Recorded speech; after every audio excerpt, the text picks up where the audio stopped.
Hello, and welcome to the Learning to Slay the Beast podcast, a resilience podcast where we talk about all the challenging things that we're working to overcome, like anxiety, health, and relationship issues. My name is Sarah. Happy New Year again, and welcome back to the Learning to Slay the Beast podcast. My name is Sarah, and I'm happy to connect with you this week. So maybe in terms of the New Year resolution time, you have things that you would like to do around emotional eating. Some of us are still working on this area, and whether that's working to accept where we're at, working to make changes, we could always use a little bit of a boost. And if that's your focus, then this is the episode for you. So this week we are going to be speaking with Jessica Procini. She has a website called escapefromemotionaleating.com, and she is the founder of Escape from Emotional Eating. She's working particularly with high achieving women, trying to heal the roots of emotional eating and working to help them move beyond that. She talks with us about her background and how she got interested in this topic, and then some of the difficulties around emotional eating and why it's so challenging for so many of us. I talk a little bit about my experience as well, in terms of restriction and overindulgence, and how this can be quite a challenging piece to get into. And then, of course, we start to talk about those tools. So if this is something that you're interested in, and I'm sure that it will be, please enjoy this podcast episode on how to escape emotional eating with Jessica Procini. So welcome, Jessica, to the podcast. I'm happy to connect with you today. Thank you for having me. I'm so excited to be here. Awesome. So we're going to talk about escaping emotional eating. Why don't you start a little bit with providing us some information about your background? Sure. So I'm Jessica Procini. I am the founder and leader of Escape from Emotional Eating. And since about 2011, I have been helping women who strive for excellence heal the roots of their emotional eating so they can embody their full potential. And this journey really started, I used to have this thing with granola, a seemingly healthy food. But when I would eat it, I could go through an entire bag in a matter of seconds. And it wasn't until I woke up from this food trance that I was looking around and wondering what happened and who ate all my food. And the truth is that didn't happen just with granola. That happened with a lot of things. And it would get worse and worse, especially during times of stress or overwhelm or when life got busy or crazy. I just found myself reaching for food more and more to really take the edge off, to try to numb how fried my nervous system felt all the time, and also to kind of give me a little boost to just push through it all. And I was always interested in health and wellness. So as I just really explored those passions, I ended up going back to nutrition school, and unknowingly, because we weren't educated appropriately around emotional eating, I ended up binge eating my way through nutrition school. So I came out on the other side with such extensive knowledge of, holistic health. But here I was emotionally eating and just really seeing my relationship with food get worse and worse as I got older. And I kind of came to this moment of like, is this as good as it gets? Like, is this just going to get worse as I get older? Am I kind of stuck with this for the rest of my life? Like, what's wrong with me?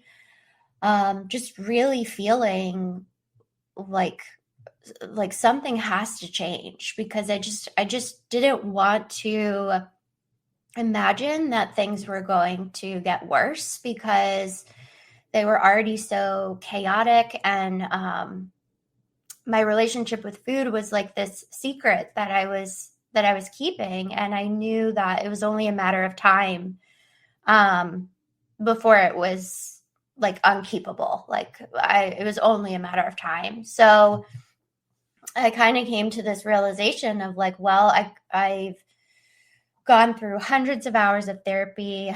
I am a health and wellness expert at that point, and I can't get it together. And I was like, I really saw like two choices. I could either just kind of resign and be like, okay, like this is as good as it's going to get. And, this is just something I'm going to have to deal with for the rest of my life. Or I could do whatever it takes to figure this out.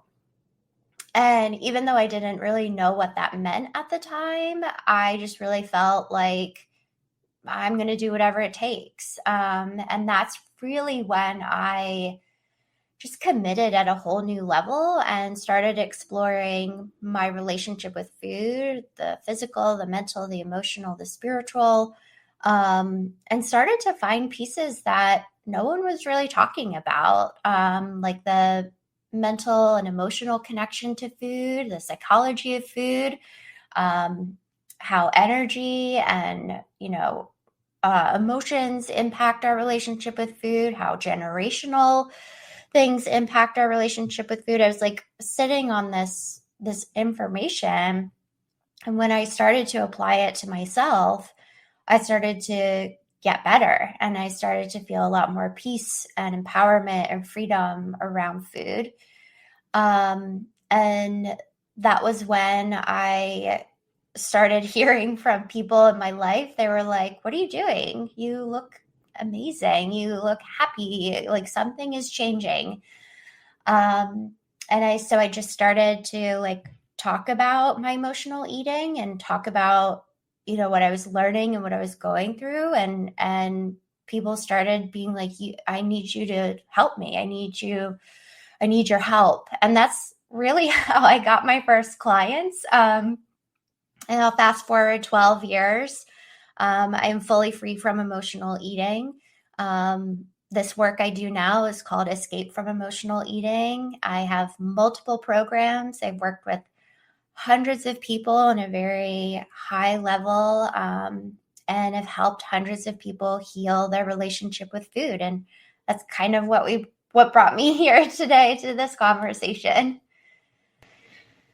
That's great. And I think that's a really powerful story that I'm sure a lot of people can totally identify with. I think, it was really interesting that you mentioned the granola piece, like, because yeah, that's typically seen as a healthy food. And people get in their mind that like, oh, somebody who's binging or having, an excessive amount of something, it's going to be junk. And it's like, that's not always true. It might be Oh like a no. safe health food that they consider safe, but then, you still end up having that type of a relationship with it. So I think that's a really good example because it kind of goes against kind of the commonly known things. And I think even, your reference to secret, like that's always something in terms of food, like that secret keeping, secret Mm-hmm. eating, I've heard, right?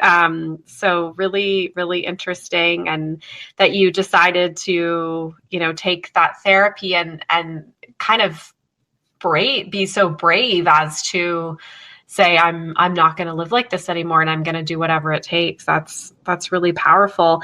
Why don't you talk to us a little bit more about if you have any understanding why emotional eating is so pervasive in society and why it's so challenging? Well, food is everywhere. We need it to survive. It's not like alcohol or drugs or some of these other vices, where a lot of those modalities will seek abstinence or just abstaining from engaging in it, and that's how they experience their freedom. Um, like we don't have the privilege as emotional eaters. We don't have the privilege of just abstaining from food, because Mhm. even if you don't bring certain foods into your home, it's only a matter of time before you show up at a party or someone's house, or someone brings it into the office, and like there you are face to face with like your compulsions and your Yeah. triggers. So I think that's one thing. The other piece that I really see from a professional perspective is that right now in our society, in our culture, emotional eating is kind of put into two extremes. It's either put with eating disorders, which are the more extreme side of the spectrum, like anorexia, bulimia, things like that. And emotional eating can often be a part of those experiences, but it isn't the whole kit and caboodle. Technically, emotional eating isn't considered an eating disorder. It's considered disordered eating. So it's either put in or grouped into, oh, I have to wait for things to get worse before they get better kind of mentality, or it's grouped into a very surface level of health and wellness, and is often kind of grouped into trying to just control food, or trying to um, like restrict or diet, or some of those old school, just eat healthier and exercise more, and that doesn't really touch emotional eating either.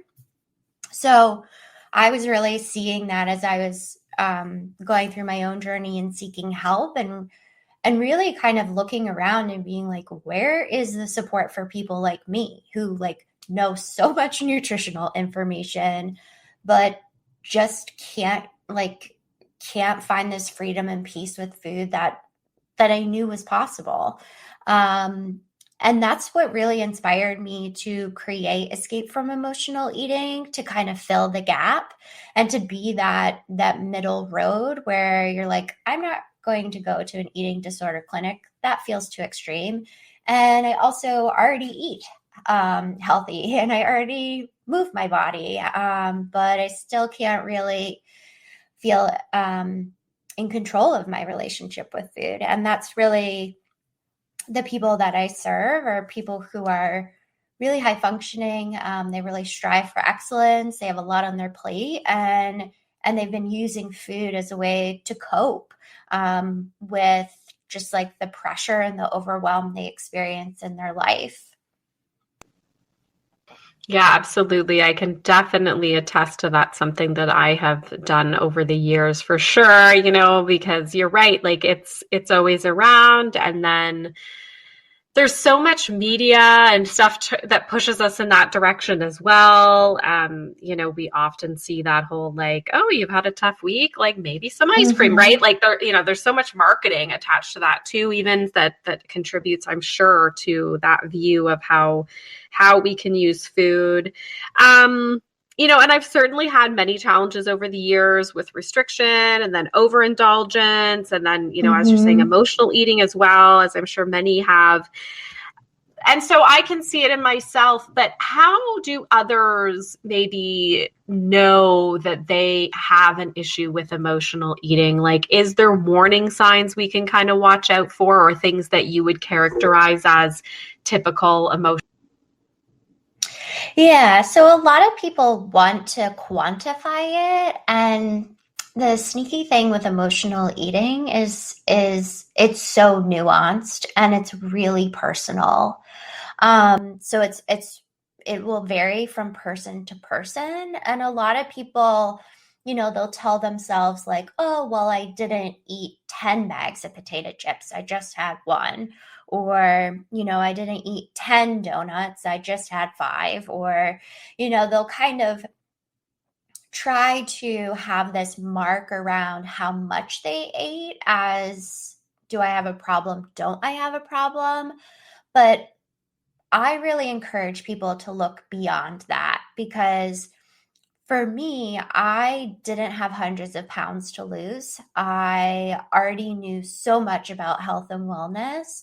I really didn't fit the typical stereotype of an emotional eater. Like, even looking at old pictures of myself, you really wouldn't know that I had issues with food. But I guess compared to how I look now, you would be now knowing, like, oh, she had issues back then.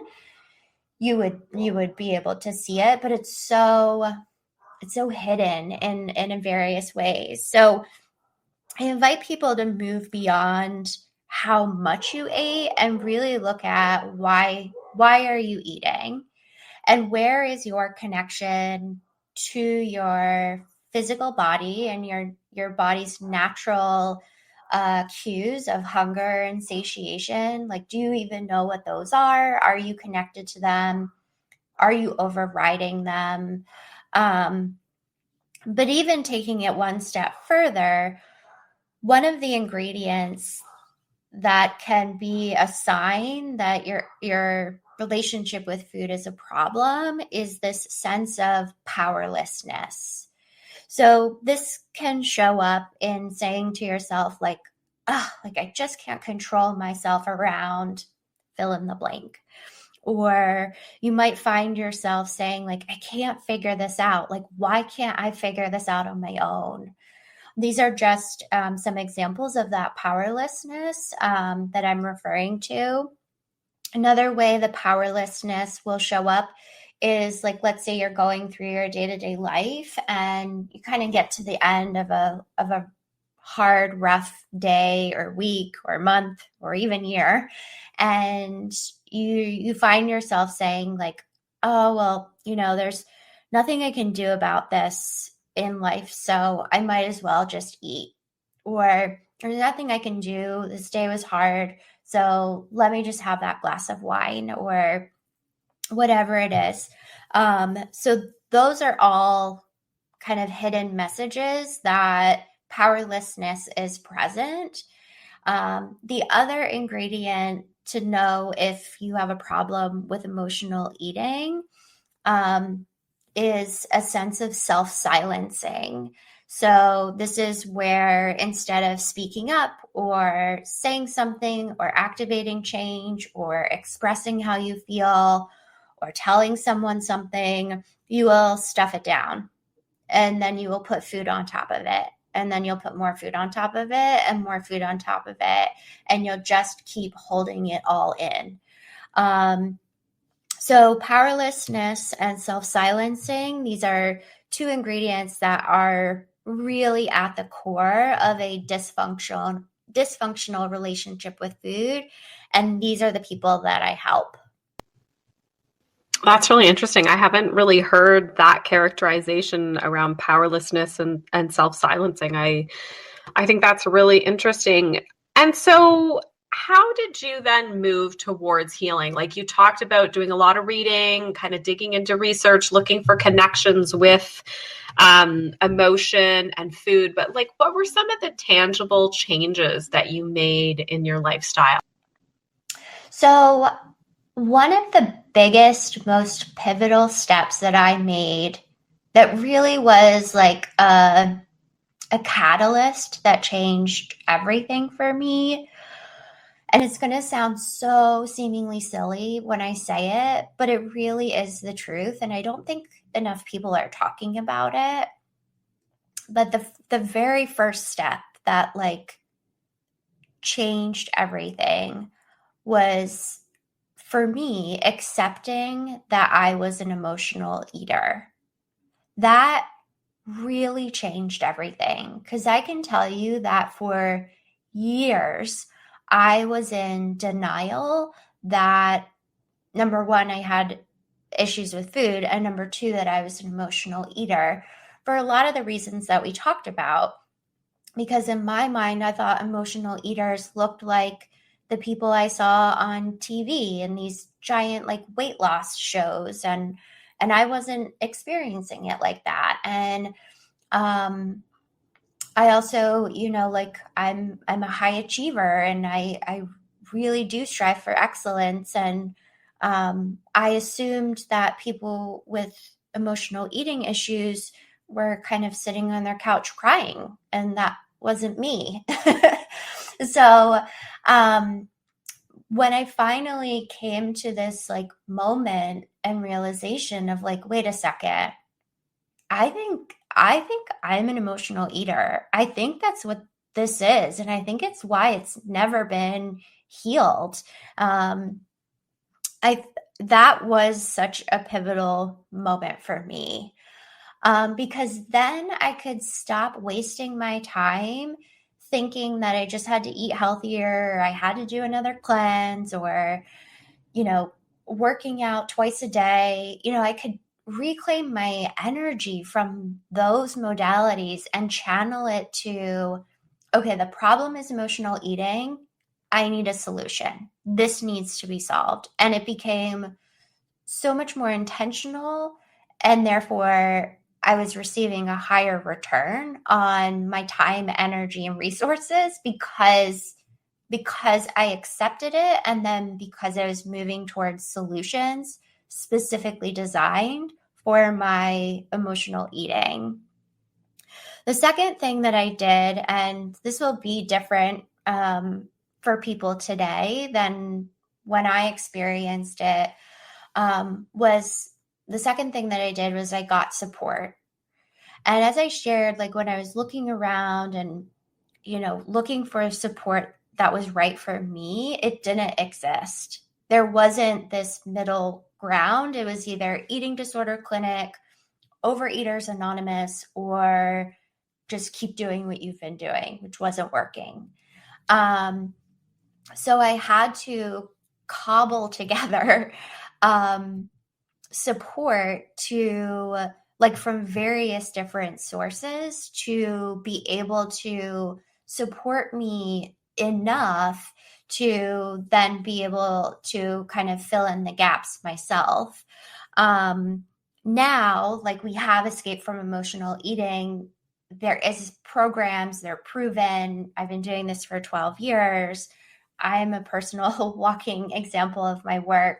I have many other clients who are the same.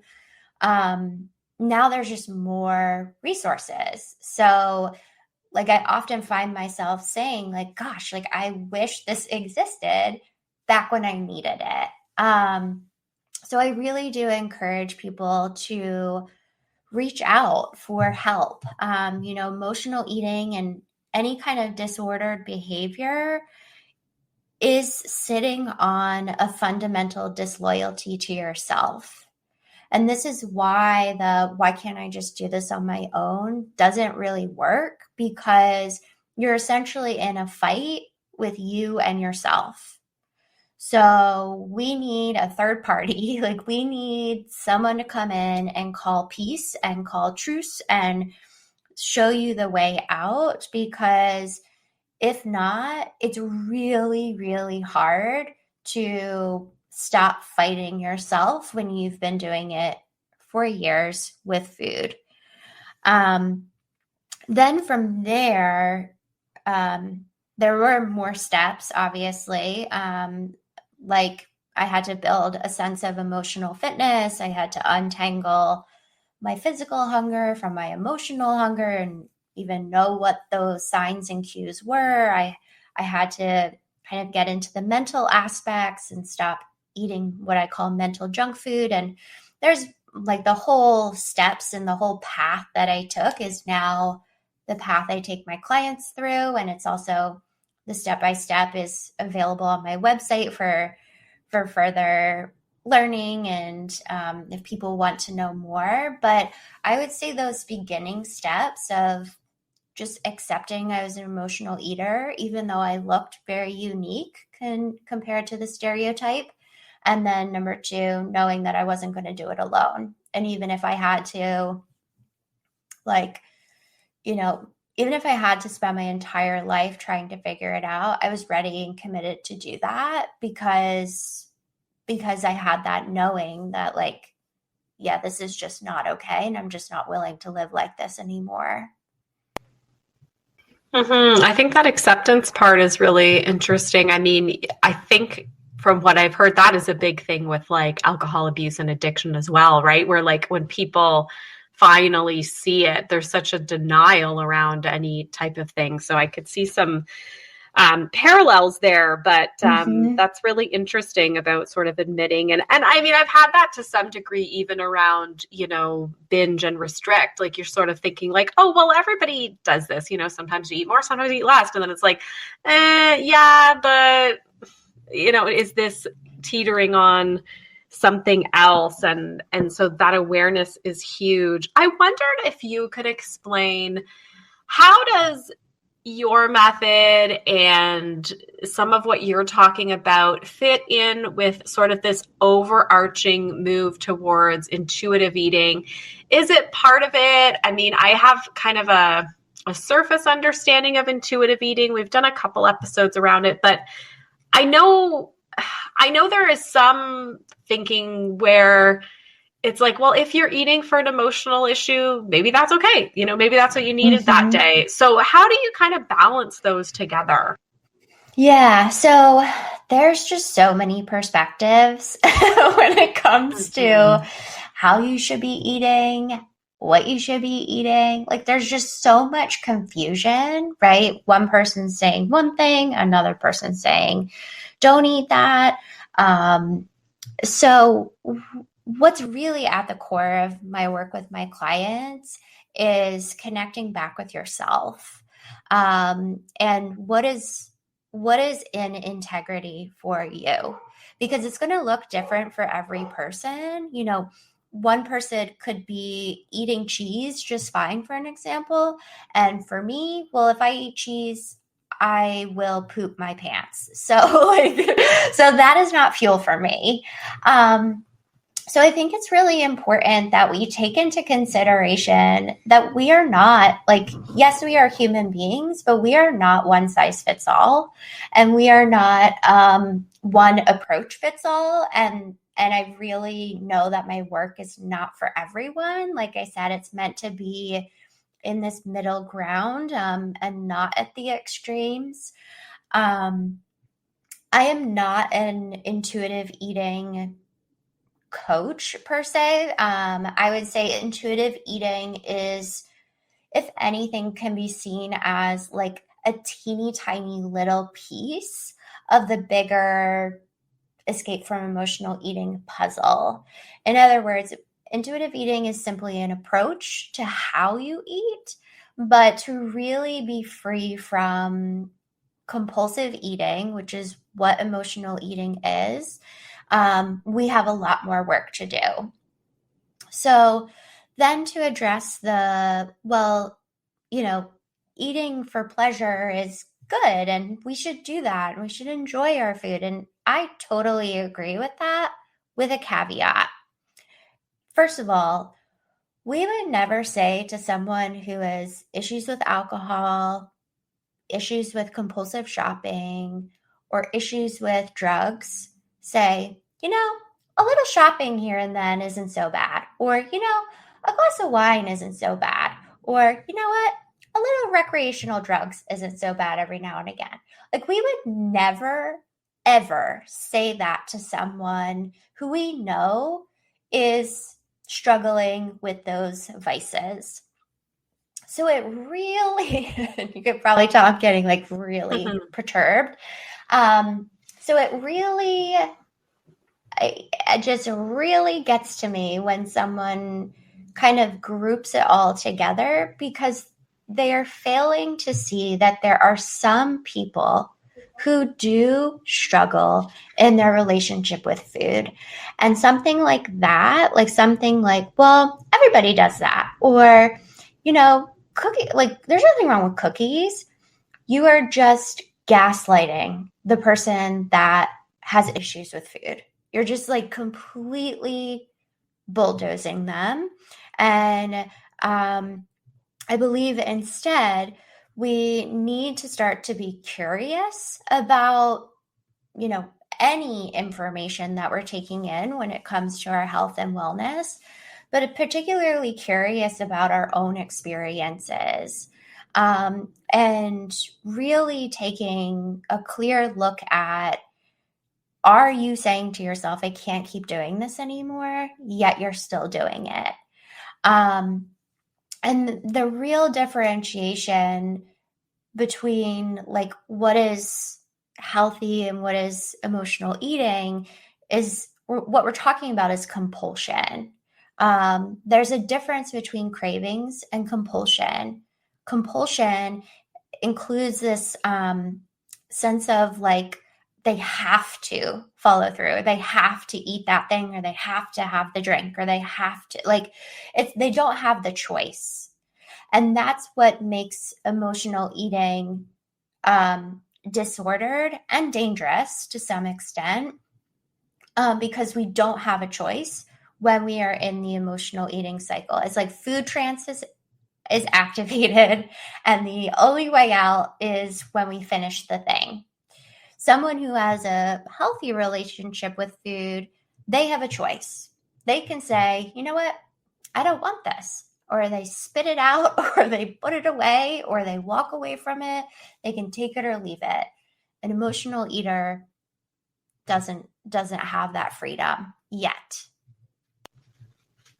Yeah, I think that's a really good perspective and distinction to try to help. And I guess what I'm thinking, and I might be wrong in what I'm hearing, but like something like just focusing at a really high level on intuitive eating. I mean, you did mention, you do focus on listening to your body cues and things like that, but just kind of saying at a really high level, kind of to follow intuitive eating, like maybe it's just not going to be specific enough for somebody that's struggling with the compulsion side of this. Does that make sense? Yeah, because for my clients, intuitive eating is great until work blows up, or Right. something happens at home, or like it's all fine and dandy when like all variables are controllable in life, but that's not life. Mm-hmm. And it's really, how do we handle the hard times, and ensuring it that we do it where we're not destroying ourselves. And that's what emotional eating is it is a self-destructive cycle. And I know, because I've lived it, I breathed it, and I never ever want to go back to it. Absolutely. And you've done so much work to get there. I wondered if we switch gears just before we wrap up in terms of, are there any pieces of advice that you have for those of us who are raising children and maybe are hoping to kind of get ahead of this and instill like those really positive food eating relationships in our kids if possible, so that this cycle kind of doesn't continue? Any thoughts on how to do that? I really believe that the best impact we can make on younger generations is to be a model for what we want for them. So I really believe that in order for the younger generations to be set up for success, we, as the older generations and the adults, we got work to do. And I think it's really important, especially if you have children of your own. Children are like sponges. They know without even things being said. And I've had clients tell me that, they've, and this was like at the beginning of our work together, that they found their kids being like, "Oh, I'm so stressed. I just need to eat something." And that was when they were like, okay, this is not okay. Like my kid is doing what I'm doing. So I think first, it really goes back to that acceptance and that curiosity, and looking at our own personal relationships with food and being willing to do the work. Because sometimes adults can try to, or want to control the younger generation because they don't want them to like repeat what they did, but it ends up being a denial or a distraction from the adult taking on or accepting responsibility for their own dysfunctions, if that makes sense. So I really do believe it starts with us, and it starts with our generation, and because there's just so much that we can teach when we've walked the walk and we've talked the talk and we've done the work. It's so much we can teach, much more than just spitting facts at a child. Or like, I think we all know that, like, if we just get really factual about something, the kid's going to tune us out. But if we can, bring in that human element of it and personalize it, I think that's also important.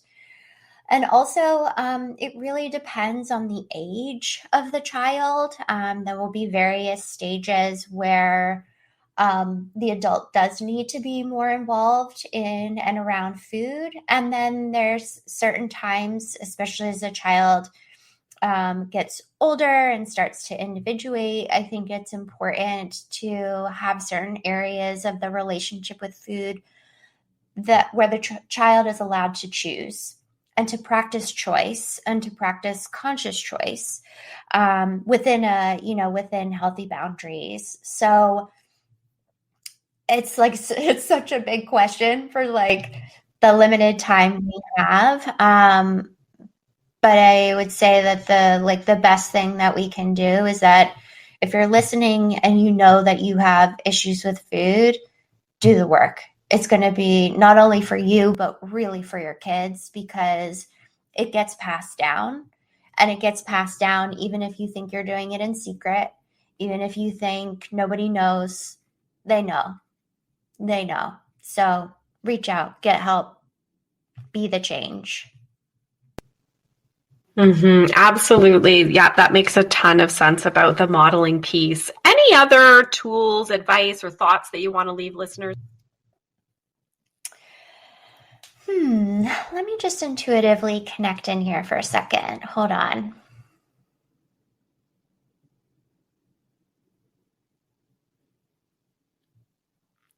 I think we really covered, I think we really covered it. I feel pretty complete for now. I would say if there's, any additional information, especially about like the step-by-step that I took, all that information's on my website, escapefromemotionaleating.com. So I really do feel like we covered it. I think the only thing that I would want to leave everyone with would be like, we need you. Like, our world needs you desperately, especially the part that emotional eating steals. So whatever way you go, I hope you accept the challenge that emotional eating is real. It is a disordered experience, and it can change no matter how long you've been engaged with it. Yeah. That's great. I think that makes a lot of sense and is very hopeful for people. So I know you just mentioned the escapefromemotionaleating.com website. Are there any other places on social media or anywhere else online that you'd want listeners to connect with you? Yeah, you can find me on Instagram. That link is actually on my website, which will just be easier and better than trying to spell my last name, because it can get confused with the mushroom. The mushroom porcini, but I am Procini. So you can go to my website for those links to socials. If you're really looking to dig into your relationship with food, you can head over to innerwork.me. There is a wonderful quiz there that'll help you identify which of the 4 roots of emotional eating is activated for you. And it'll give you a great beginner's guide and beginner's kit to start getting started in really letting go of that old approach of what you eat and really starting to look at why you're eating. Oh, that's really interesting. Okay, I will definitely check that out as well. This has been great, Jessica. I really appreciated connecting with you. I think we've learned a ton about emotional eating and where we can find out more on your website. So I really appreciate your time today. Thank you. Thank you so much for having me.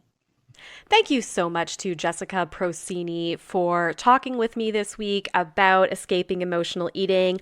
I thought it was a really interesting episode. It really got me thinking, looking at things a little bit differently. I find I have such an interest in intuitive eating, and it can really be a challenge to try to pick apart what that means. And then what does that mean with regards to things like what she was talking about in terms of eating disorders? And how does that all come together? It's really a big topic, and it can be a lot to try to categorize in your mind and figure out how to find the path forward. So I really enjoyed digging into this a little bit more with her. If you do want to find out more about some of her offerings, again, check out her website, escapefromemotionaleating.com. Sounds like there is a lot on there that you can dig into and work with her, including some other links to where else to find her. So it sounded like that was the best place. And hopefully this has been interesting to you and helpful. Generally, if you are interested in topics that fit with what we do here on the Learning to Slay the Beast podcast, but you haven't heard me talk about it in a while or maybe dig into it at all, please let me know what you're interested in. I'm always looking to hear from listeners. I've had such great input over the past, so definitely you can email me at reallifeprojectco@gmail.com or reach out through Instagram at SarahLadyGluten. I'd love to hear from you, or if even there's an episode that you liked a lot and you kind of think, oh, I'd like more of that, let me know. And of course, if you're listening, feel free to give me a review or a rating. I do see those as well on the podcast platforms, and that can also, in your comments, help me to direct future episodes. So would love to hear from you on there as well. I hope everyone is doing well, and we will connect soon. Thank you for listening to the Learning to Slay the Beast podcast. Please keep in mind, this podcast is not intended to be medical or professional advice. If you'd like to hear more from me, you can follow me on social media, Instagram and TikTok at SarahLadyGluten, or Facebook, Sarah_gluten-free lady. You can also visit my website, which includes author information, speaking information, and more info on the podcast at www.se-german.com. If you like the podcast, please feel free to review the podcast on your favorite platform and also subscribe, because it means that it will show up for you every week on your favorite podcast platform. Also, we've just started to have the ability to support the podcast. You can find this link in my Instagram bio or visit Ko-fi, ko-fi.com/learning to slay the beasts. Thanks again for listening, and have a great week.